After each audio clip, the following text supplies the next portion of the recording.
Good afternoon and welcome to FIDM's ongoing series, The Future of. The topic this month is product launch. I'm Tom Hinkenius, the director of FIDM's Bachelor in Digital Marketing and in Graphic Design.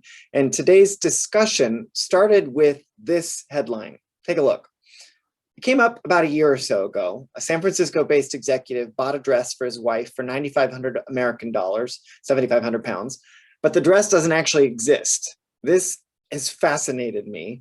And there she is wearing the dress that her husband bought her that doesn't exist.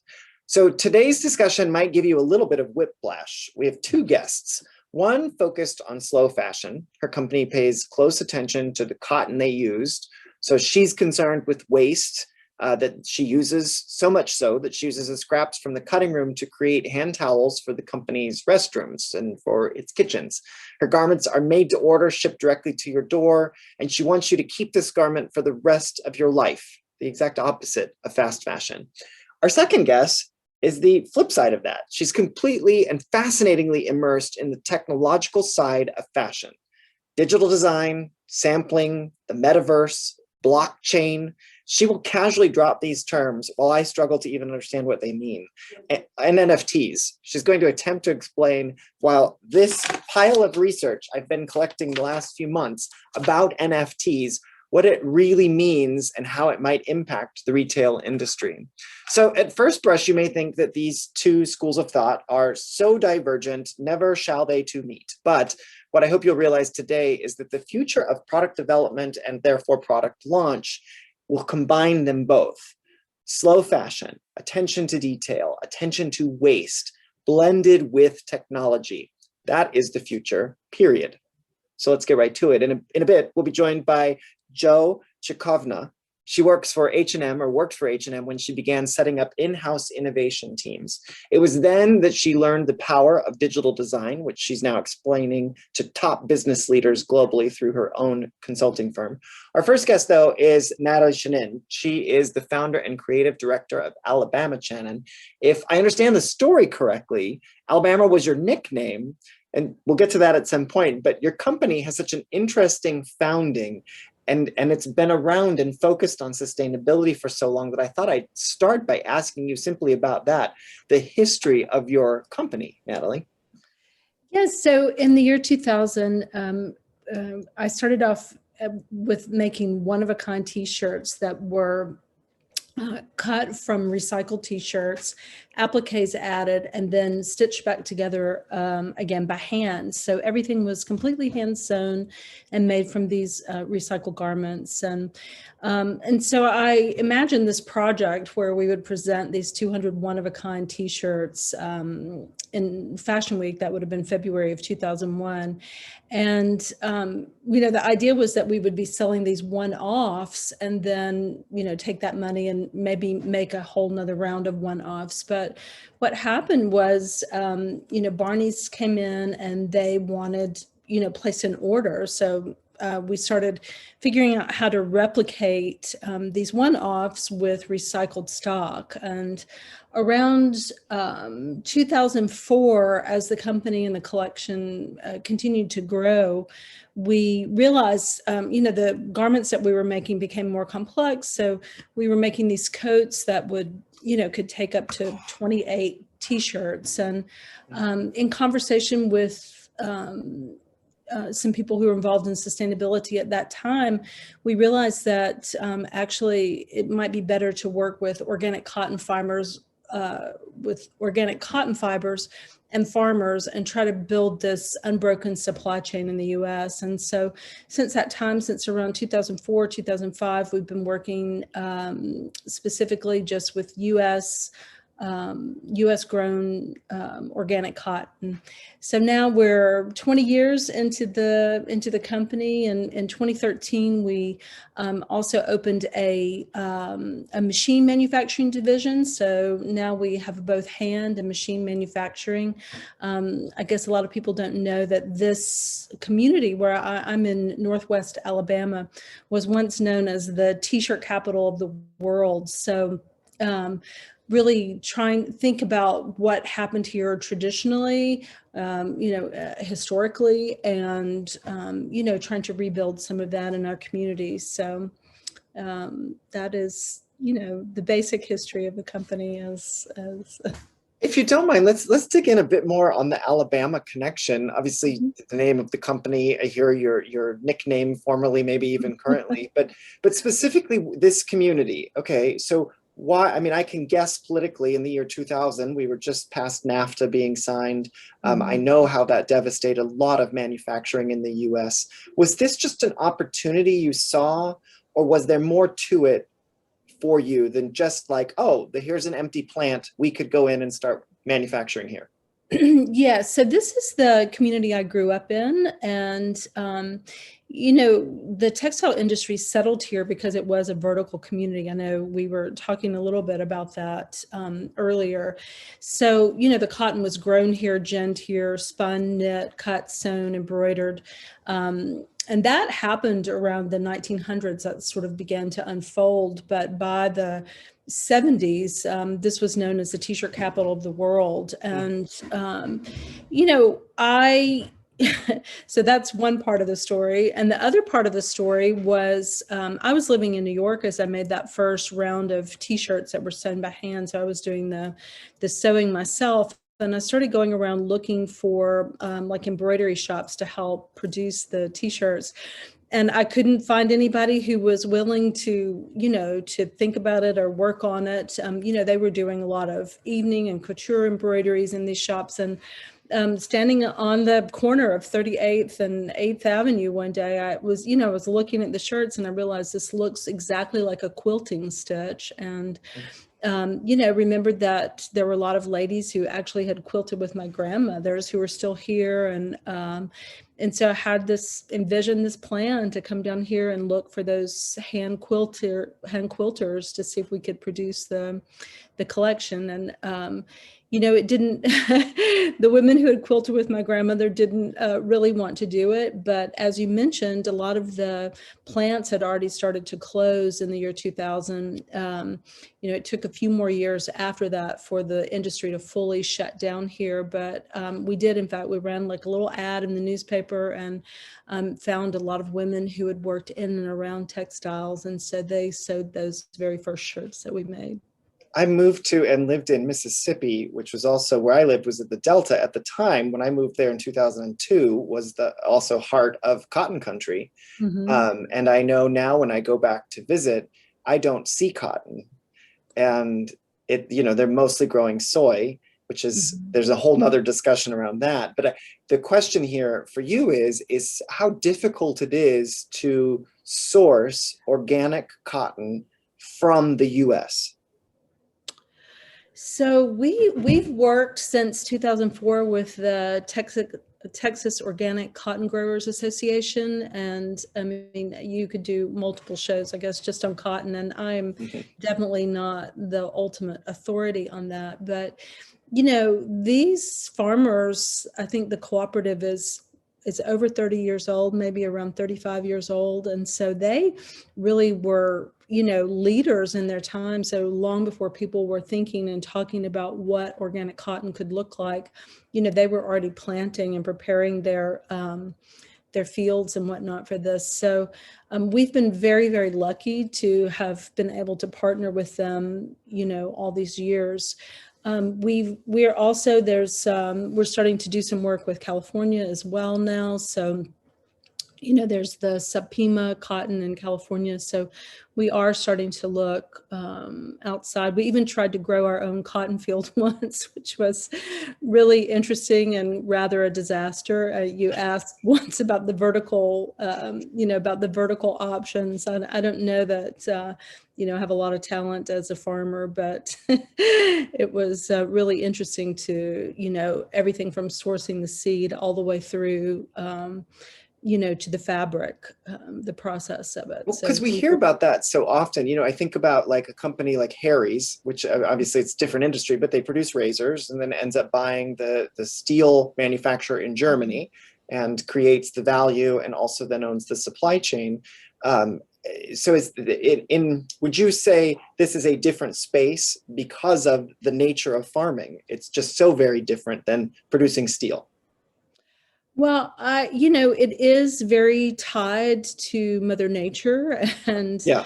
the whims of the weather. And but when you ask that question, I had a long think about it, and I mean, we have a lot of really smart young people who are coming up in our organization, and I do think that the future looks vertical. I think it is possible to build that vertical supply chain back.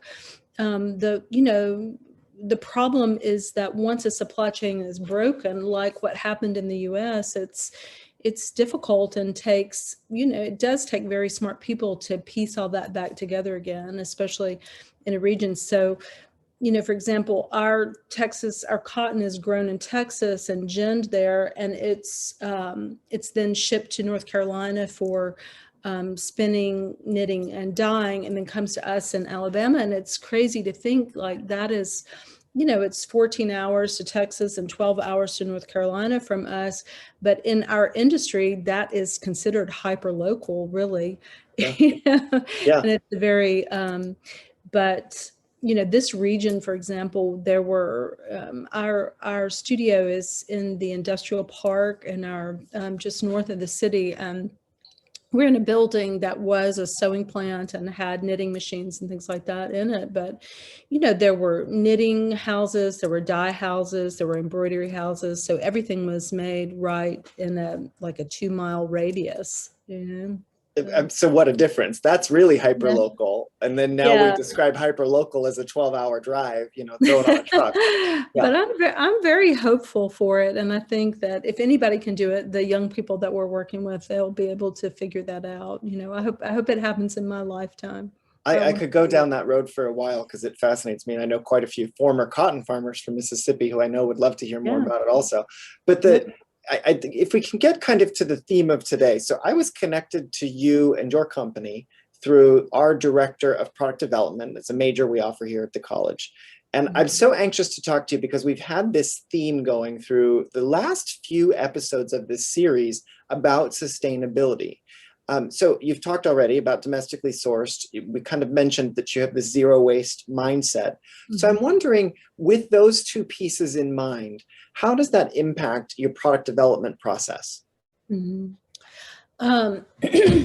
So, I mean, obviously, all of our talk so far has been about fabric, but that is really a key piece to the beginnings of our product development process. We primarily work with cotton fibers and knit fabrics. So we have a pretty limited range of fabrics that we work with, but then we develop them in many, many different ways. So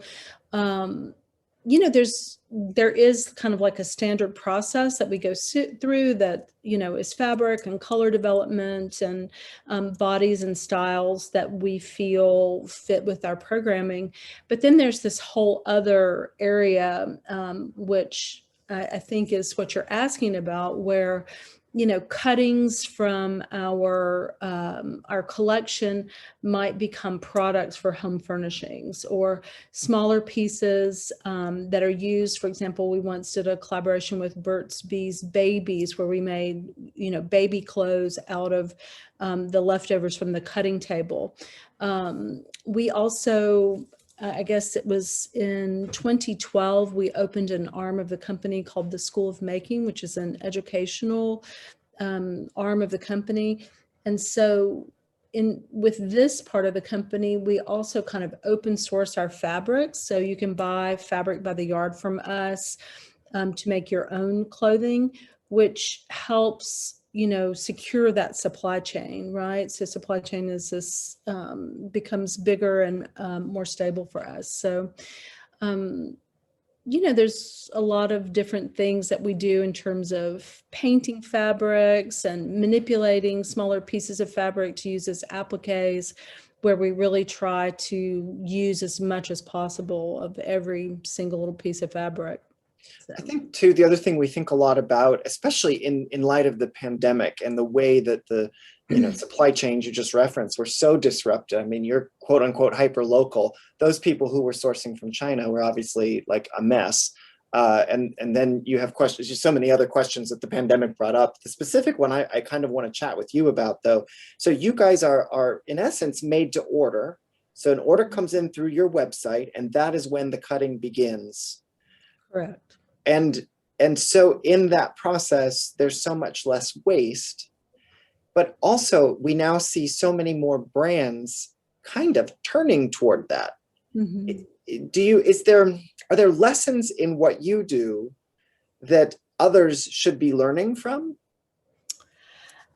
Yes, I mean, I tell you, for example, we've had a great working relationship with Patagonia for over a decade now, and I have to say I've learned so much from them, and I hope that our work together has been a symbiotic relationship. That being said, I really truly believe that all of us can learn from one another. I truly believe in kind of open sourcing ideas and sharing. I mean, we've been doing, let's call it lean method manufacturing. Mm-hmm. So where we cut to order now for almost 20 years. So we certainly do have lessons that we've learned along the way about how to streamline that process. In many cases, we've had to develop our own manufacturing system because most of the existing systems aren't set up where you can use that. So, there are things that definitely are specific to this way of working that our company has explored over 2 decades now. So I don't want to push you to commit to any hard numbers, but I am curious about the scalability of this model. Mm-hmm. When you think about cut to order, and you think about what then in essence becomes direct to consumer, all these things that you're offering, it is easier for a smaller brand to accomplish. Mm-hmm. Would it be possible? And even let's talk about the organic cotton. We have to throw that in there too, because that's a huge piece of it that's domestically sourced. You have a bad year, that could impact you. So is it scalable, or have you reached your impact?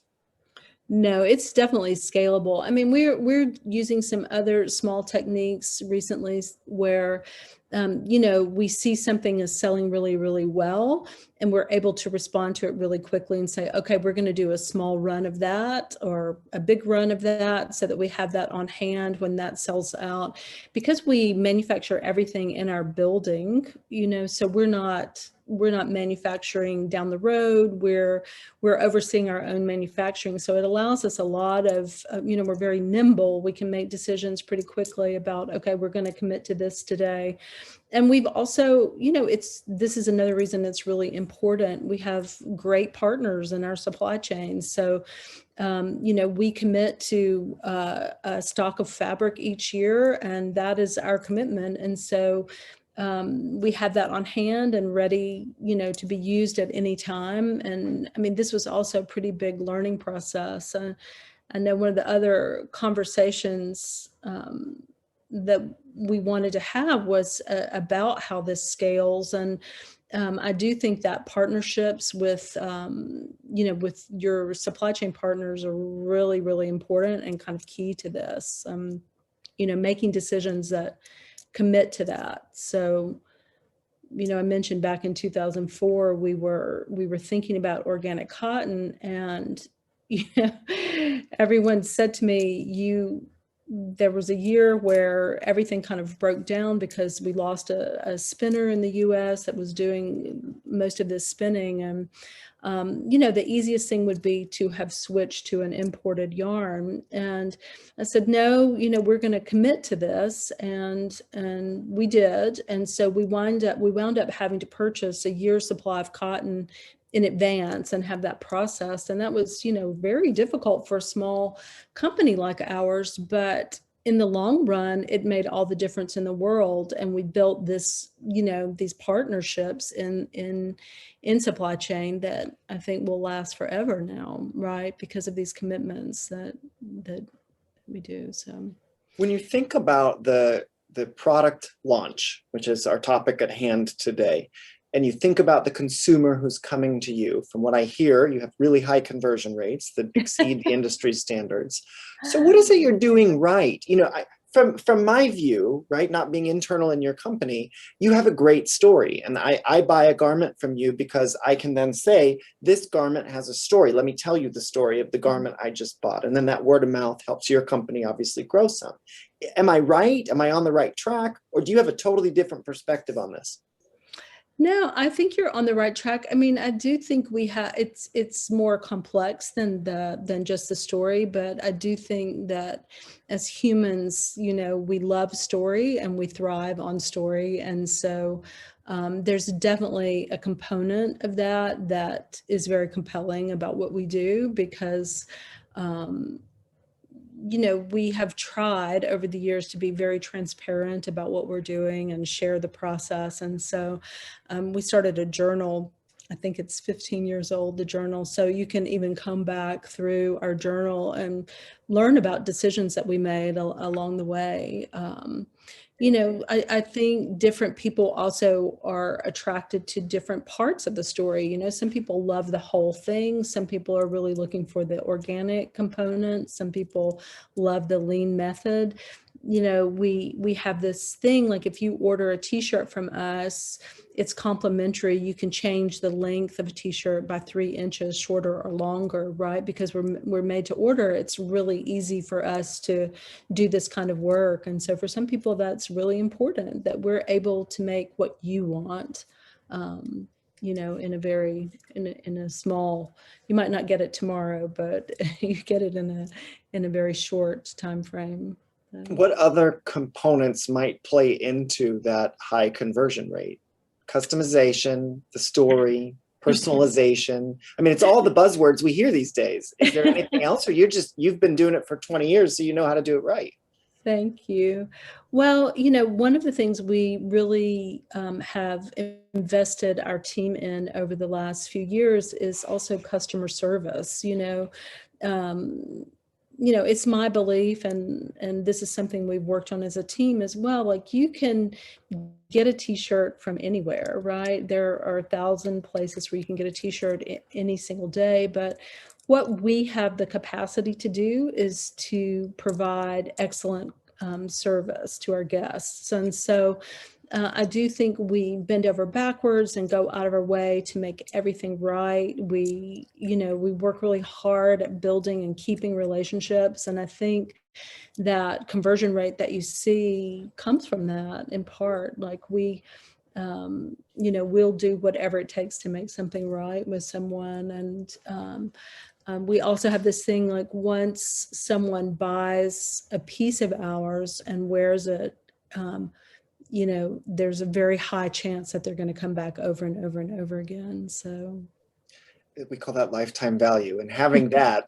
is key to any company. So Natalie, this is just so fascinating, and I want to remind our audience that we do have the Q&A button at the bottom.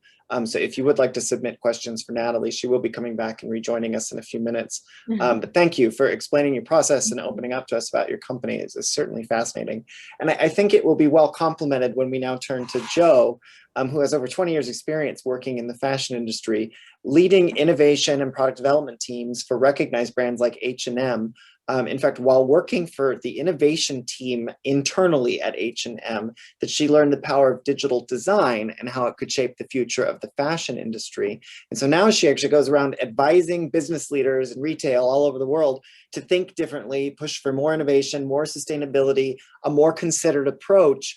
But here's where we blend these two worlds together of this slow fashion, a return to, like we were just talking about, almost a business model that was set up a century ago. Now, how do you combine the digital element to it? And so Joe's going to join us to speak about that. And I wonder, Joe, if we should start by level setting a little bit. And when you talk about digital design, what exactly do you mean by that? Well, digital design is such a broad term. So in the context that I'll speak about it today, it's essentially designing on screen, and often through programs such as Clo3D, Browseware, or Marvelous Designer. And these programs are really useful for designers because they help them ideate much more quickly. So in the traditional sense, we would have had a garment that had been sent possibly from China, and it has to go back and forth in the sampling. Whereas with these softwares, you can ideate that within seconds. You're not waiting weeks or months like you would do traditionally. So I think we're, just so everybody knows what we're looking at here, is a piece of video. It's promotional content from Chloe, but it sort of explains the process that you're describing right now, where you begin drawing by hand and then very quickly you'll see he takes it into the digital software. So I'm sorry to interrupt, please go. And 100%, and often what you'll find with companies now is you'll have a 2D designer and a 3D designer sit next to each other, and they'll collaborate in that way. So it's got uses for what we call pre-consumer. So, you know, before a customer even sees it in that design development stage, but also for the future in terms of direct to consumer. So this is the idea of digital only fashion. It's never made physically. And essentially I could be sat here on Zoom in my digital garment. I can map something to my body. In the future, it'll be able to move on the video with me. And this is a growing market. You know, you introduce the iridescent dress. You know, it's a growing market for the future, and that's why it's so exciting.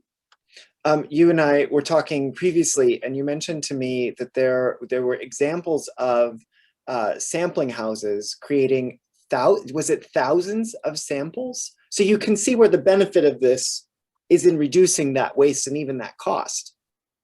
100%. You know, I spoke to a design house who works for a big supplier in Bangladesh. They're doing over 8,000 samples per month. You know, so sending those back and forth is so expensive, and potentially the hit rate on that is very low. So, you know, I'm very much aligned with Natalie in terms of sustainability, reducing waste. And for me, this is another tool that brands can almost have in their portfolio to support that. Last month on this program, we spoke with someone from Chloe who said he sees digital design as the future of fashion, period, end of story, like really was not even movable on the point. Do you agree with that, or is it more than that? I agree that digital fashion will be fundamental for the future. I think it will be an essential skill for everybody to have. It will become as normal as things like Photoshop. But I think to be really strong on this, you have to understand how you make physical garments. You have to understand that materiality, that drape. You've got to understand how it's made on a sewing line. So the designers who have that bring the best of both worlds when it comes to then making a physical product ultimately. But if we're talking about making digital products, you know, we don't live in the same constraints in the digital world. We don't have to worry about buttons or zips or how much it's going to cost to make on the sewing line. So I think the world is your oyster a little bit with digital fashion, because really it's only limited by your creativity. So this is where the digital design sort of takes us to the NFTs. As I mentioned at the top, the Vice President of Education and I have been here at the college exchanging articles back and forth since we first heard the term NFT. And so again, I turn to you for a little help with some level setting here. What is an NFT? So an NFT is a non-fungible token, which in its simplest form is a way to prove ownership and authenticity. So an NFT is stored on the blockchain and it certifies a digital asset as being unique. So for example, if I buy some digital fashion from Dematerialize, which is a platform, I'll then have the NFT that will prove rarity, scarcity, establish me as the exclusive owner of that. And then potentially in the future, because I bought a first edition, you know, dematerialized sweater, that could increase in value. So it's this idea that digital fashion potentially is an asset. And NFTs are really the key to that, because without that, you can't prove ownership. You know, I can share a video file with you or a JPEG, and it's really difficult to actually prove that. So that's why we need NFTs. But NFTs aren't perfect. You know, at the moment, in the way that some of them are minted, they use an awful lot of energy. So the sustainability issues around them. So I think there's going to be much more development around this area about proving ownership within the digital market. At the moment, it's NFTs, but we'll wait and see for the future. So then how do we now connect the NFT to specifically fashion? So it's important to understand why it's key for fashion, because it really allows a designer to establish value around their digital assets. So like I've said, because everything can be shared so easily digitally, when you have your NFT, it allows you to almost have a benchmark for quality and for price. So in some cases, if your digital garment or your digital asset is sold again and again, the good thing is that the original creator often can get a percentage of the resale, and that doesn't happen in the physical world. So that's why it's quite exciting. And I know for many people this seems very futuristic, but like you said, you know, we've seen the dress, and we're also seeing Gucci selling virtual trainers at $12.99. You know, so when the big luxury houses are getting into this, it's definitely worth watching because they're looking for the new model, and digital is definitely very exciting for them. So is this, so just to kind of make sure we button all the buttons, even though they won't be there digitally, is this, when we talk about digital design and we show that image that, you know, I showed off the top, and we just saw some video a couple minutes ago of people having an Instagram photo posted where they're wearing fashion that they are not actually wearing in reality. Is that always an NFT, or is it sometimes an NFT? And why would I do one or the other as a fashion house? So there's two ways to think about it. So one is that you would go to a digital fashion platform. One of those would be DressX, and you would almost look through their designers like you would, for example, on Net-a-Porter. And you can send them a photograph, and they will map that dress onto you. And what you come away with is a photograph of you in the digital dress. And this is interesting because about 14% of purchases are bought just to take a photo and then return. So the reverse logistics in that is so damaging and very expensive. So it doesn't give you any ownership. All you own essentially is the image of you in the dress. The other side of it is the NFT side, where you start to really see prices of digital fashion increase. So, you know, like we've had drops recently about 10,000 US. In the latest drop for dematerialized. And the exciting thing of that is that you start to be able to import them into different virtual environments. So it's really strong, for example, in gaming, and where we think about the future and the future of the metaverse. You could be the only one that could own that beautiful couture Dior virtual dress. And that's why the NFT is important, because it proves the ownership. And that's why prices become very high. So no one else, if I owned that Dior couture digital dress and I had the NFT, no one else could wear it? As long as it was an edition only of one. So for example, the iridescent dress, it was one of one, so only one exists. Nobody else can wear it unless you choose to sell it. You know, there may be rental models in the future for digital fashion, who knows? But at the moment, nobody could wear it. And that's why it's really interesting in the gaming world. You know, if you're going into these virtual environments and you're the only one who has it, there's a certain exclusivity to that, you know, and it's almost benchmarks with, you know, physical luxury. And that's why it's exciting. And there's a lot of buzz about it. You know, also in the art space, NFTs have just exploded. So let's see if it continues to be an NFT or whether there'll be other methods to be able to prove it. I think the thing that's like, there's two things that are standing out to me among all of this. Two things. There's thinking about what you described, I think is, well, I read it as described as a digital tailor. So you buy this, whether it's digital fashion or NFT, this digital tailor fits it to your body. I mean, that can either be AI or it could be a human, but that fascinates me. It's just, all of this is so compelling when you think it through. When I think about you and your experience and the work you're doing now and the studies you're doing, as well as you are preparing to work on a PhD, I wonder if you would just spend a minute for us reflecting on educational institutions like FIDM and the work that we provide. And when you think about a design degree in the future, even now, because the people we're teaching now are the future, what should we be teaching? And therefore, you know, for those people who aren't in school, what should they be learning right now? I think it has to prepare them for this new future. You know, the pandemic has changed the industry in so many ways. Supply chains have been disrupted, physical retail has changed, our attitude to sustainability has changed.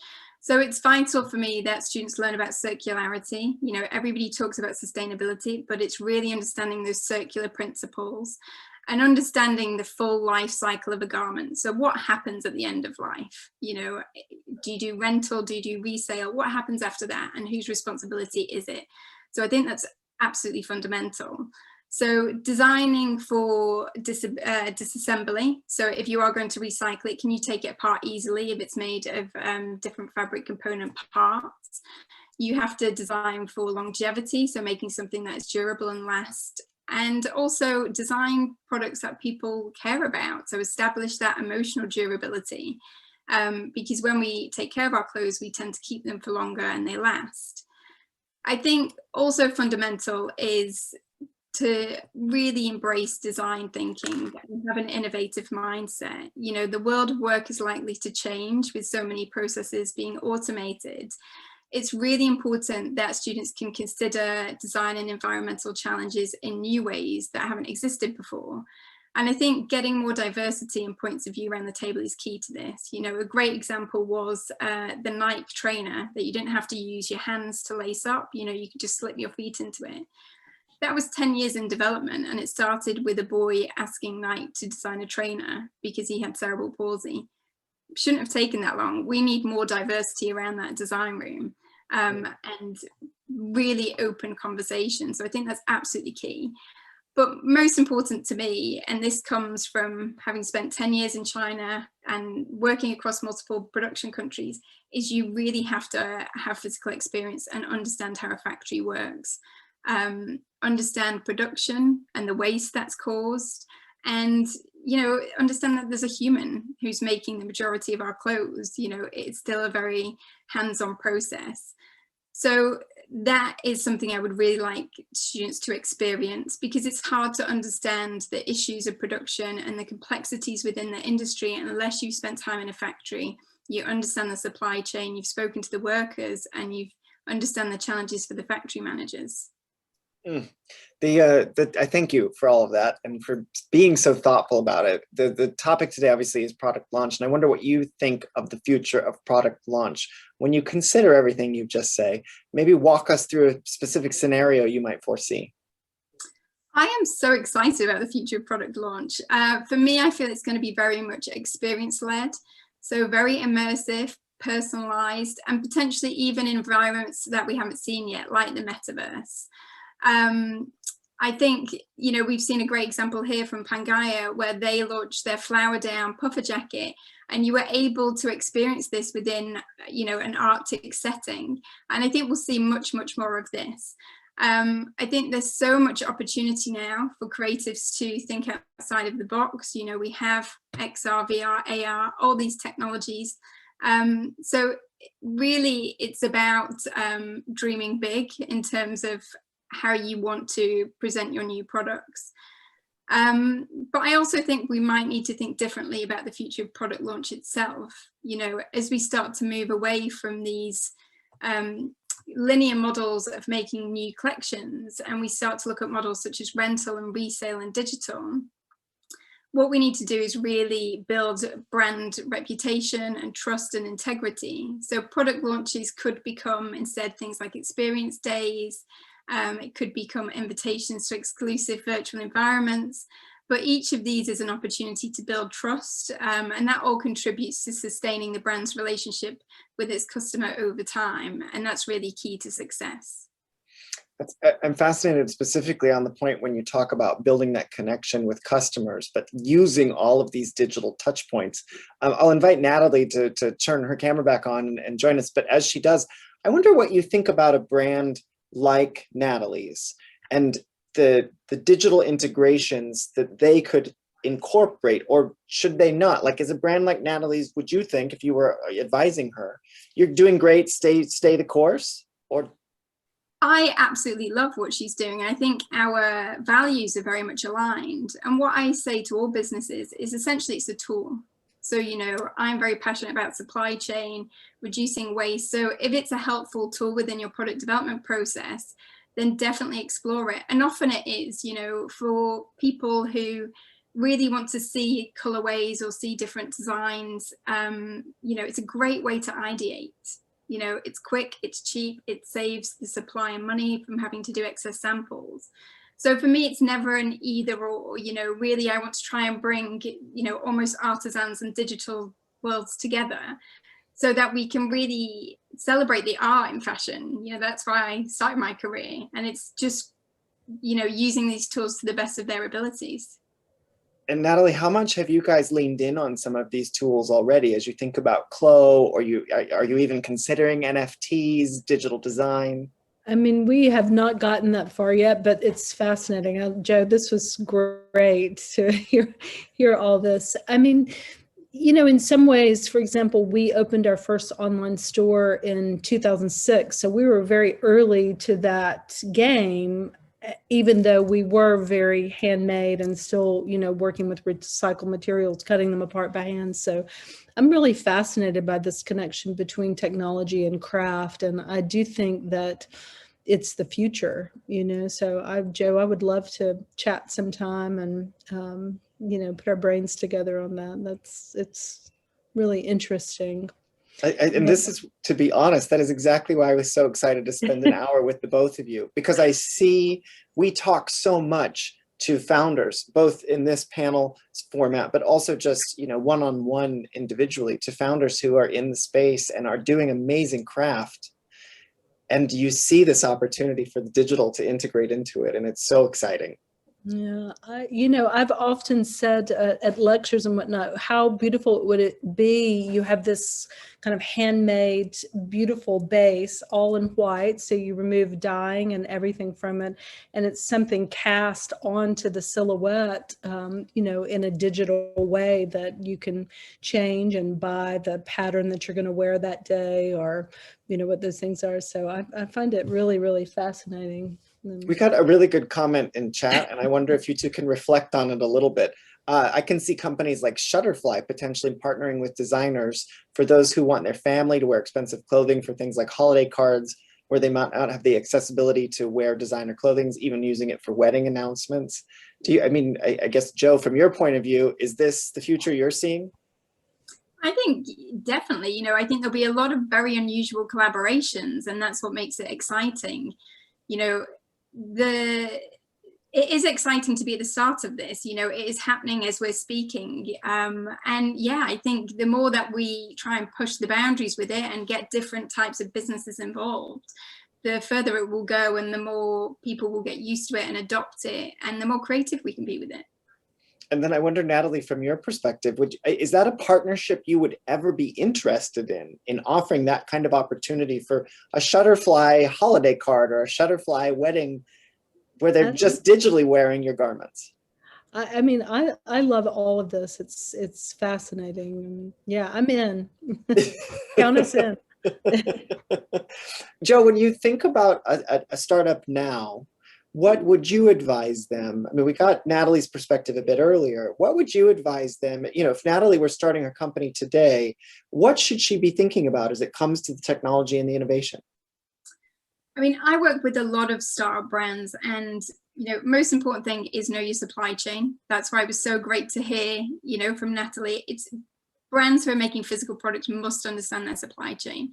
And by doing that, that is when digital really becomes a key tool to use. You know, we did an analysis, and the average sample was costing a brand between 100 to 300 pounds. You know, if you're sampling 5-6 samples, it's a massive cost for a startup business. Now, if you could reduce that to one sample, if you could almost get your 3D renders to be so good that you could sell them, you know, directly, almost like a photograph online, so people can buy from that 3D render, and you do a make to order model, the costs for that is so much more efficient for a startup, you know, both from an environmental point of view, but from a financial point of view, because I just see so many brands who go into the business who don't understand supply chain, who spend so much on sampling, when actually there are these tools that are very affordable that people can use. So definitely I would say experiment. You know, a lot of these softwares are available free for free trials. Just get on there, you know, even if you partner with somebody to do that for you. But fundamentally, you have to understand the supply chain to understand the benefits of where digital comes in for the physical side. And then I think for the digital side, go for it. You know, I've worked with students who've literally come out of university and then started their own digital collections and are selling on platforms like DressX. You know, now if you tried to do that in the physical world, it would be almost prohibitive because of the expense. So, you know, I think there's a lot of opportunity to just go and investigate these tools. I wonder the implications on brick and mortar. Natalie, for you all, how important is brick and mortar to you? And what sort of brick and mortar presence do you guys have currently? Natalie, I think you're muted. Sorry. Zoom, welcome to You Zoom. think I would have that down by now? No, none of us do. We do have a store within our factory setting, but we're branching out and opening like a flagship store in our downtown setting. So I think also, you know, I'm very curious how that can be used in the digital world as well, Joe, you know, this expansion. So I think we will always have some kind of brick and mortar, also because we do workshops and symposiums and things like that. And so we have a lot of people who travel to come and visit us here. So Joe, let's pose that right to you then. What is the purpose of brick and mortar for a company like Natalie's?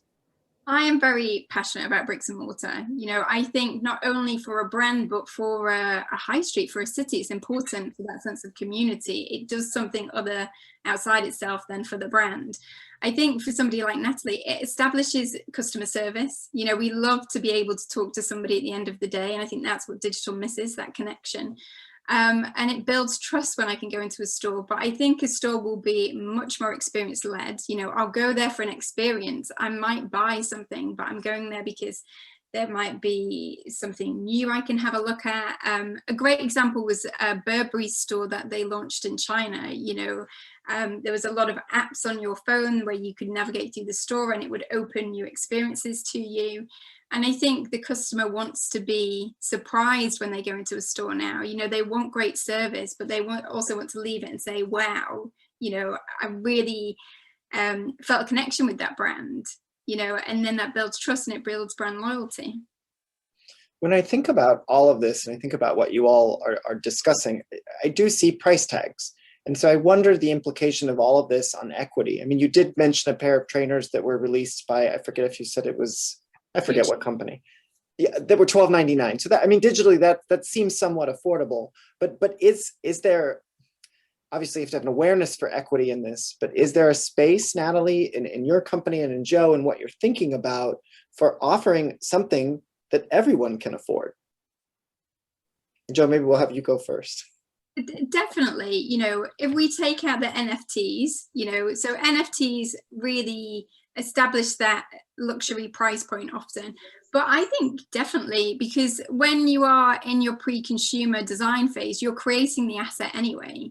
So if I'm prototyping my t-shirt, I've got that asset. I can essentially have that for free as something that I could sell online. And I think that's the interesting part of it. You know, you could even give that away for free as part of the experience. But I think it really is open to everybody. You know, I don't see that it has to have that price tag that we can only, sadly, have experienced with fast fashion, you know, that very low price tag. Maybe we can get that another way. And I think that's where I see a lot of potential. And Natalie, it looked like somebody was delivered. Maybe the postman was showing up because I saw the dogs jumping. We have a very scary postman. Yeah, I have one of those at my house also. We learned a lot about during the pandemic. But I wonder from your perspective, when you think about the slow fashion, it is associated with a higher price point typically. How do you balance that?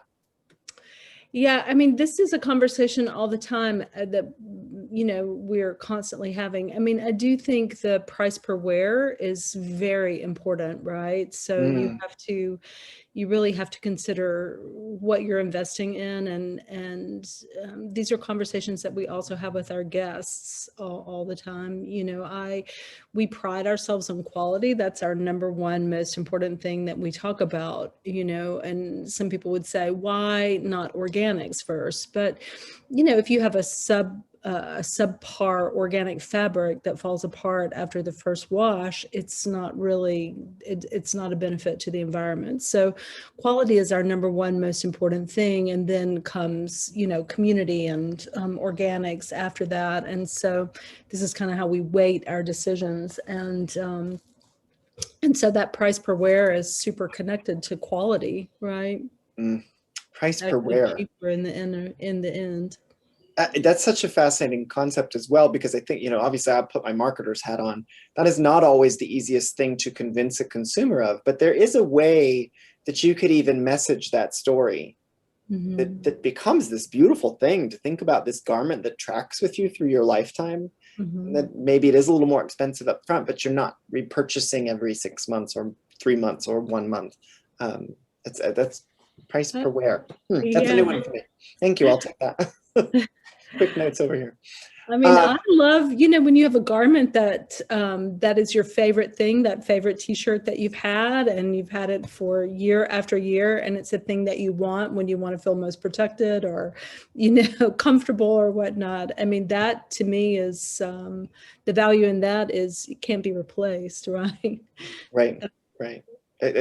I have plenty of those. So yeah, I do get that quite a bit. I think I'm your target consumer. So that's part of it. Last question for you both to think about is, as you think about the future, not just of the product launch, but as you really look toward the future, and it probably will cause you to reflect on a lot of what we've already said today. But when you think about that future in retail and in specifically the fashion space, where do you want it to go? Versus where you see it going, where do you really want it to go? Joe, I wonder if you might go first. I want to see an explosion of smaller brands built on circular principles. I think, you know, especially in the UK, we've lost a lot of the big brands, and I think it opens the doors to recreate the high street. I would love to see a local high street come up again with a lot of independent designers. And I would like to really see people using the best tools to reach circular design, you know, digital being part of that, but many other different methods. But yeah, you know, I'm still very passionate about physical fashion and the high street. But I think with digital fashion, I think it's really interesting in terms of how we will spend more of our virtual lives virtually, how we will choose to dress. And I think we'll take more time over it, and I think we'll have more experiences with it. And I think that's really exciting. Natalie, how about for you all? Where's your mind when you think about the future you want? I mean, I'm very in alignment with Joe. I do think, you know, if I think about a brand like ours, you know, we've made 20 years now, how exciting that would be if it makes 40 and 60. And of course, that is beyond my lifespan. So, you know, thinking about what these kind of heirloom brands, what it took to become that, it would be wonderful if we can have smaller brands like ours that stand that test of time. And also the high street, this idea of being connected to community, but still being able to have a global reach, I think is really fascinating. And of course, that's only through this digital world is that possible. So I'm all about the marriage of both of all of those things, really. Well, my hope in chatting with you both today is really that we can see what a visionary founder can bring, because you know, when you think about everything you've done, Natalie, you've just been so ahead of your time, and it's all coming to pass now in a way that, you know, experiential retail, in terms of the sustainability models and all of that, and then what Joe is talking about, and there's those dogs. And then what Joe is talking about is bringing in that digital component that pushes us to think about the future. So I just can't thank you both enough for spending this time with us, for sharing your insights and your thoughts on how you've gotten to where you are and then where we're going next. It's just been great to speak with you all. So thank you. Thank And you. my pleasure, our pleasure. To our viewers at home, you'll receive a link in the next day or so to a recording of today's event, and then we'll also provide you with a link to RSVP to next month's event. And I also want to encourage you to try something new we're going to be doing this coming Thursday. So Professor Mimi Sue and myself, we're going to do an office hour on Clubhouse and Twitter Spaces, a simulcast at the exact same time, Thursday morning at 11:15 Pacific time. 11:15, you ask why? Well, it's an office hour, and that's when our students take their lunch break. So we're going to be in there chatting about all these trends and what's going on in digital space. Mimi's got some excellent ideas and concepts around how trends from the past came about and her interpretation of what that might mean for today. And we'll talk about all the latest and the greatest news coming out of retail and fashion. It's actually a lot of fun. We've done a few tests, and it's been a ton of fun. And so join us this Thursday at 11:15 live on Clubhouse and Twitter.